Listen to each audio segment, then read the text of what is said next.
เลิกแบบคนมาถ่ายคลิปแหละเราว่าเราหึ้งหั่นน่ะโอ้เอเราอหึงแม่นเราก็เคยส่งเงินส่งคำให้อยู่บ่บ่ละเออเคยคบกันจักเดือนเหรอแล้วบ่ได้อันนั้นเติมแต่บัตรให้ตอนนั้นเติมแต่บัตรเติมเต็มบ้านให้เจ้านาง แม่นครบ3 ปี3 ปีแม่นแต่ว่าบ่ได้เคยมาหากัน เฮาก็ไปเห็นอยู่เวียงเจ้าไปเห็นอยู่เวียงแม่นเฮาไปตอนนั้นไปรีวิวสินค้านะโอ้เจออยู่นะเราก็ไปนำเราคอยก็เพียงอันเพียงมันเจ้งโอ้เจ๊กี้ให้แล้ว ขี้ให้เราเออ เราเป็นคนสูง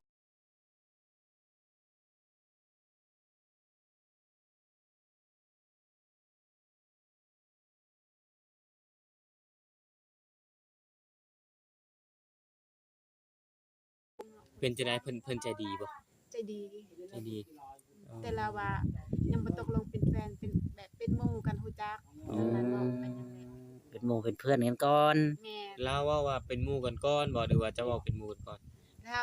ลาว แม่นแต่เราแบบยันข่อยรับบ่ได้หั่นน่ะเราอายุกว่าข่อยเราอายู่หลายกว่าแม่น เราแก่แล้วแต่เขาแบบพลังเขาบ่ได้เฒ่าใดแบบเขาเฮ็ดบ่ได้เฮ็ดเวียกว่าล่ะ เรียกบ่ได้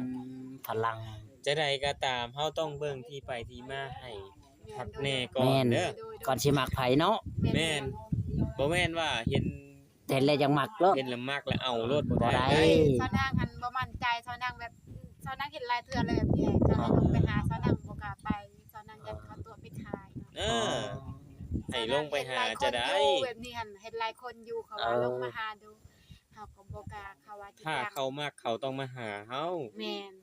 ให้เอาลงไปหาบ่ได้ แม่น เขาสิจ้างค่ารถให้ซอนางก็บ่กล้าเนาะบ่กล้ารับปากบ่มักคือบ่เอาเงินเขาคันมักจังเอาเนาะ เออ แม่นความสาวนางถ้าเฮาบ่ฮักบ่มักเฮาก็บ่เอาเนาะ เฮายันบาปเนาะเฮาบ่ตัว โดย ความสาวนางเว้าความจริงเลยพี่น้องเอ้ย คันว่าเฮามักแล้วถึกสเปคเฮาแล้วเฮาเอาเนาะ เท่ากระช้าง แม่นคันว่าถึกสเปคเฮาคันว่าถึงว่าหล่อซำใดว่าถึกสเปคเฮาก็บ่เอาได้เงินเขา อืม บ่แม่นเงินของเฮาเนาะ อืม แม่น แม่นแล้ ถึงว่าว เขารวยเฮาบ่ได้รวยเฮาก็บ่เอา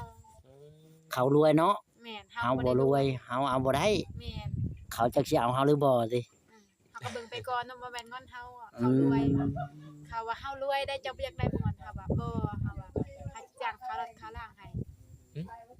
คนเฒ่านั้นเราสิจ้างค่ารถค่าล่างเขาสิให้คือเลี้ยงเนาะ เออ มีคนโทรหาเจ้า แม่นทางเฟซอันนี้ สิจ้างค่ารถค่าล่างให้ ทางเฟซ ทาง ให้เจ้า Facebook ขึ้นไปเวียง แม่นคนแบบคนอายุประมาณ40ปลาย โอ้อายุประมาณ40ปลาย เอาได้บ่ล่ะซั่นน่ะ ค่อยว่ายังบ่ฮู้เนาะ เจ้าสิขึ้นไปจะได้สิขึ้นไปหาเพิ่นจะได้ ข้อยก็ คน ย้าน บ่ได้เคยรู้จักกัน ข้อยก็ย้านคือจะเว้าหั่นแหละ แม่นเฮาต้องเบิ่งก่อนบ่ เฮา แม่น ว่า สิ เฮา ขึ้น บ่ ไป มัก โล เฮา ด ก็บ่เอาเนาะเงินน่ะ อืม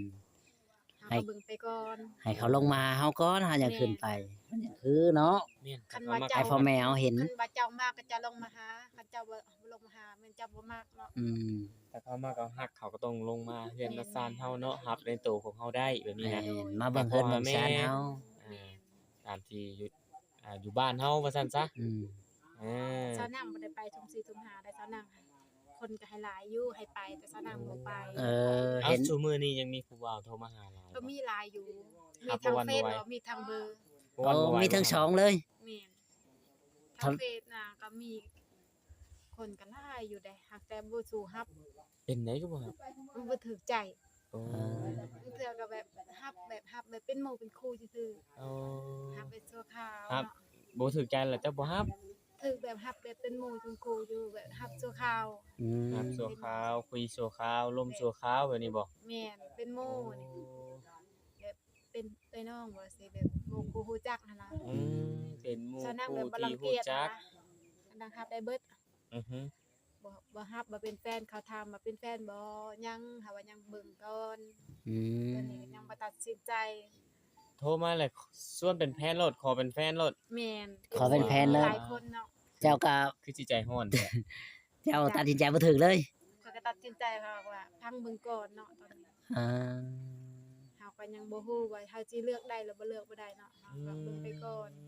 อืมยังบ่ได้ตกลงกับเขาเนาะ แม่นเฮาก็ว่าโสดคือเก่าเนาะ อืม แต่เขาก็ว่าเห็นคลิปตอนใดก็เขาว่าตกใจเนาะ อืม FC เห็นคลิปตัวใดก็ว่าตกใจ ตกใจเรื่องไหน เอาตาพายกับตาโกนนั่นแหละ เอ แต่สาวนาง อ ยังบ่ได้เอาสาวนางยังโสดมันยิ่งเหลือผู้ชายเนาะของใจตอนนี้ เอ ให้ อ ของใจได้เลยเนาะ แม่นเฮายังโสดบ่ต้องของใจเด้อเฮายังโสดเฮายังเปิดใจหาผู้บ่าวอยู่ คือเก่า แม่น เออ มาทักคุยกันก่อนเนาะ แม่ สาวนางส่วนหลายคนที่โทรหาเจ้านี่คนอายุประมาณเท่าไหร่ อืม ประมาณ50ปลาย 50ปลายขึ้น แม่น เออ50ปลายขึ้นถือว่า 50ปลายมันเท่าไหร่55 60 ก็บ่ฮู้เนาะ ถ้าเขาว่า50ปลายเนาะเขาเคยถาม เขาบ่ตัวบ่ ถามเขาบ่มักถามเลยเฮาบ่เกี่ยวกับอายุไปหาคันเฮามักได้ เออคันว่าเจ้ามักเนี่ยบ่เกี่ยวกับอายุ แม่น อืม คันว่าเฮามักคันเฮาบ่มักนะครับอาจจะเกี่ยวแหน่จักหน่อย เอ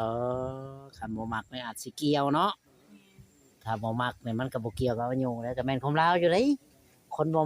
บ่มักก็สิให้เอานี่ก็บ่เอาคือกันได้ข่อยก็ได้ แม่นข้อยก็บอกอันนั้นบ่บังคับตัวเองเด้อ แม่น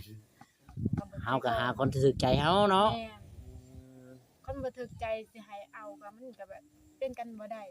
แม่นของเจ้าแล้ว มันสิอยู่นํกันบ่มีความสุขเนาะ อืมคันถูกใจเท่าก็เอาเนาะ แม่นกันถูกใจ คันแม่นบุญวาสนาเฮาสมกับเขาเนาะ โดย เออ ยันเนาะยันแต่เขาแบบอันเตือเขาแพงลูกเขาหรือเขาบ่แพงลูกเขาไปสินะเบิ่งไปเนาะบางคนก็แพงแต่แม่บางคนก็เอาเนาะบ่แพงลูกบ่แม่นลูกเขาตัวนี้ แม่น เจ้าก็เข้าใจเนาะตอนนี้ เราต้ เนาะ องเบิ่งคักแน่ แต่เฮาก็อยากให้แพงหมดเนาะ แม่นแพงทั้งแม่และทั้งลูกเขาก็เบิ่งไปก่อนกันสิเอาผัวก็ เออ เขาถามว่าเขารับได้หรือว่าเขารับบ่ได้เนาะตอนนี้เขาอาจจะถามก่อน เจ้าถามเขารถบ่ แม่คันว่าเขารับได้จริงเฮาสิ่งเขาเป็นแม่ห้างเนาะคันเขารับได้เขาก็บ่นำเข้าคันเขารับบ่ได้เขาก็บ่เว้า เออ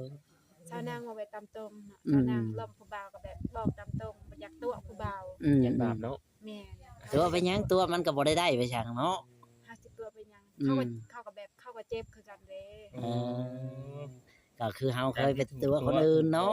แม่ บอก ตัวคนอื่นบัดเขาตัวเฮาก็ห่วยเสียความรู้สึกเนาะ เขาตัวเขาก็เจ็บคือกัน อืม คนเฮาก็ต้องมีเวลาเนาะคือว่าชาวนางก็ล้มผู้ใดก็มีแต่บอกตามตรงคันว่ารับบ่ได้ก็คือว่าเป็นหมู่เนาะ หับบ่ได้ก็เป็น สาวนาง หมู่เป็นครูเนาะ คนของใจลายบ่ว่าเจ้าน่ะเอากับอันตุพายกับตุกอด แม่น โอ้ FC ก็โทรมาลาอยู่ ถามว่าเจ้าเอาผัวแล้วบ่แบบนี้บ่ แม่น โอ้ แต่ชาวนางยังบ่ได้เอาผัวชาวนางยังโสด บอกเพิ่นเลยในคลิปนี้ ชาวนางยังบ่ได้เอาผัวแล้วชาวนางยังโสด 100% ตอนนี้ก็ยังแบบผู้ใดอยากจีบก็มาจีบได้เด้อ สาวนางยังโสดคือเก่า โดย โสดเนาะ รอผู้บ่าวมา ยังตามหาผู้บ่าวแบบมาเก็บข้าวซอย ตามหาผู้ว่ามาเกี่ยวข้าวซอยอีกคือเก่า แม่น โอ้เนาะเขาก็เข้างามซ้ำพี่น้องเอ้ยเนาะมาเกี่ยวข้าวซอยก็ได้ผู้นาสาวนาง แม่น เขากำลังออก ไก่ก็มีได้พี่น้องเอ้ยมาต้มไก่อยู่พี่ก็ได้เนาะ โด สาวนาง คันบัดถึกสเปคให้ชาวนางแบบให้กินเบิดนะมีหยังก็ให้กินเบิด เอาแล้ว ไก่สุกินอีก แม่นคันบัดถึกสเปคชาวนางเนาะ คันบ่ถือได้ฉัน คันบ่ถึกก็แบบให้แบบเป็นหมู่เป็นคู่ก็ให้กินคือกันเนาะ เออ เป็นหมู่เป็นคู่รู้จักกัน ไปพุ่นกินปลาว่าพี่กินข้าวเนาะ แม่นชาวนางแบบมักหมู่เนาะ อ่า ผู้หญิงหรือว่าผู้ชายรับได้เบิด อืม กัน นี่ ครั ก็ บ ได้ใช่ก็ได้ แม่น ครับ ครับบ่ตีเขาเนาะ เป็นโม มันแบบเข้าบ่ติเฮือนซานเฮา อื นะ ม เฮ็ดแต่ก็รับแบบรับเป็นหมู่แล้วบ่ อืม รับได้ชาวนางแบบบอกแบบตามตรงเนาะเขารับได้ก็เขาเอารับบ่ได้บ่เป็นหยังเนาะรับเป็นหมู่ก็เพิ่นเฮือนซานชาวนางก่อนเนาะ อืม รับได้ก็แบบบ่รังเกียจชาวนางบ่แล้วก็คือว่าไปนํกันได้ หน่อย มาแม่ลงกันมา แม่สิลงแล้ว แม่ ปึ๊บ ชาวนาง เอานี่แหละสาวนางเพิ่นก็ฮู้จักเก็บผักหักหน่อขายเนาะ แม่นเฮา ไว้ให้ลูกให้เต้า เขามือเฮาก็ไปเอามักสิพวน โอ้ มักสิพวนกับพ่อแม่อยู่ ไปเอาหมักสิพวนพาผู้บ่าวไปเอาแล้วหมักสิพวนน่ะ คันมีผู้บ่าวอาจจะพาไปแล้วเนาะคัน บ่แล้วตู้พายแล้วเคยพาไปเอาแล้วบ่ แต่ก็ยังบ่เคยเราพาเราไปบ่เคย แต่ว่า เอ้าได้ข่าวว่าตู้พายมาอีกบ่มื้อ ละมา นั่นเรามา เออละมาหยังเนาะ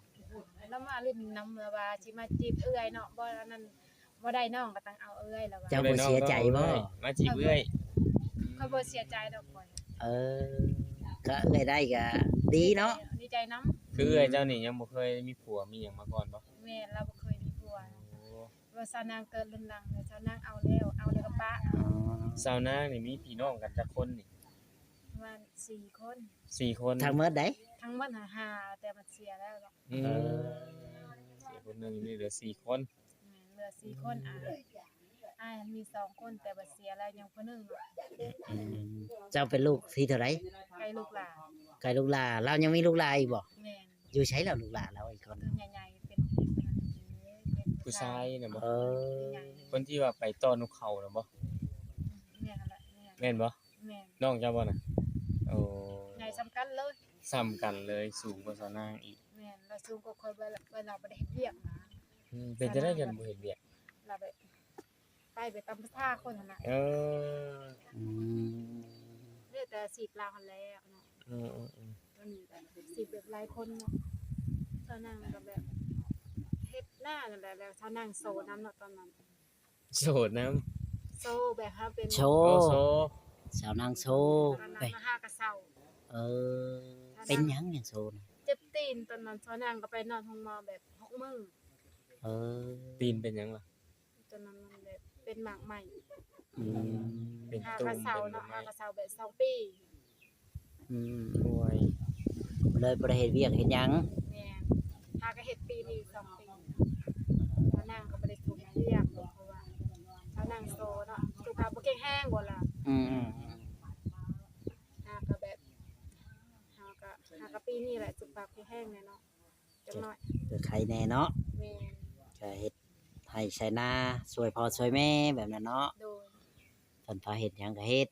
เฮ็ดได้อยู่เฮ็ดเวียกอะ เห็นได้อยู่ แต่บ่ได้เฮ็ดผู้เดียวเฮ็ดซอยกันเนาะ หลายคนเนาะ แม่นหลายคนคันว่าเฮ็ดผู้เดียวอาจจะได้อยู่คันว่าเฮ็ดกับผัวเมียเนาะ อืม สาวนางคนผู้บ่าวโทรมานี่มีบ่คนว่าสิมาหานี่ บ่มี บ่มีเลย มีแต่เขาโทรมา มีแต่ให้เจ้าไปหา แม่นมีแต่ข่อยไปให้ข่อยไปหาแต่ข่อยบ่ยอมจ่ายเนาะ ไผสิไปเนาะ แม่น ให้ไปหาเจ้าบ่ยอมไป แม่นเขาว่าไปอันนั้นขอน้ำลังเนาะให้ไปนอนเนาะ เอาเร็ว สาวนางบ่ไปตอนนี้ค่ะ แม่น ให้ชาวนางไปนอนน้ แม่นแล้วว่าไปหา เป็นเนาะ ำไปสิไปเนาะ โดย ก็เจ้ามาขอหยัง สาวนางบ่ไปแบบโลเลยสาวนางแบบญาติเนาะ เออ เฮาก็เบิ่งใจเขาก่อนเนาะว่าเขาสิฮักเขาจริงหรือว่าเขาสิตัวเฮาตัวนี้เฮาญาติ แม่นก่อนสิสร้างครอบครัวเฮาก็ต้องเมืองก่อนเนาะ เฮาก็เบิ่งไปก่อนเฮาก็ ว่าเป็นคนแบบใด แม่นว่าเขาฮักจะเฮาจริงใจหรือว่าเขาแบบบ่มักเฮาก็ต้องเบิ่งไปก่อน ว่าเขาเป็นคนโลโลเลๆบ่ขี่ม้าขี่เหล้าดมกาวบ่เนาะ แม่น ก็บ่ จะ ได้ ต้องเบิ่งใจเนาะ แม่น ตัวนี้สาวนางบ่เคยไปนํเขา แต่สาวนางแบบบ่ฮู้ใจเขาสาวนางบ่ไปเฮาก็แบบ คบไปก่อนๆเนาะหลายคนอยู่คบกับสาวนั่งอายุประมาณ15ก็มีเนาะอยากขึ้นใหม่ โทรมาหาชาวนางแล้วนะ แม่น อายุ แม่น 15โทรมาอยากล้มอยากเป็นแพน แม่นแต่สาวนั่งยังว่ายังยันเขารับสาวนั่งบ่ได้เนาะตรงนี้สาว บ้านไหน บ้านแถวแบบ บ่เว้าก็ได้ซะเว้าแถวๆนี้ก็ได้เนาะ แถวๆนี่แหละ เขาบอกให้เจ้าไปหา บ่นี่เขาโทรมาเล่นเนาะ เอาโทรมาเล่น 15 ปี